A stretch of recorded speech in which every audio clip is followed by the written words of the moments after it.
දැන් මම ඔයාලට කතන්දරයක් කියනවා. හරිද? ඒ කතන්දරේ කියලා ඉවර වෙලා ප්‍රශ්නයක් අහනවා. හරිද? ඔන්න දැන් අලියෙකුයි මදුරුවෙකුයි මේ කසාද බඳිනවලු. හරිද? කසාද බඳලා ඉවර වෙලා අලියෙකු මදුරුවෙකු. ඔව් අලියෙකු මදුරුවෙකු මදින්නේ. හරිද? මේ බඳින්නේ. මේ ඊට පස්සේ බඳලා වෙලා ඒ දෙන්න යනවලු මේ හනිමුන් එකට. හරිද? හනිමුන් එකට ගියාට පස්සේ මේ මදුරුවා හනිමුන් එකෙන් පස්සේ මැරෙනවලු. What? හරිද? ඇයි මැරෙන්නේ?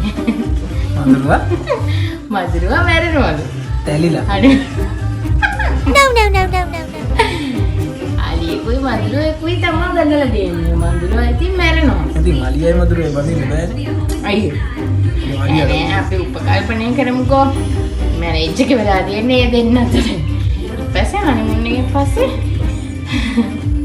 මදුරුවා මැරුණා. ඊ මදුරුවා මැරුණා. අලියා මදුරුව කොයිල් පත්තු කරනවා. අලියා මදුරුව කොයිල් පත්තු කරනවා.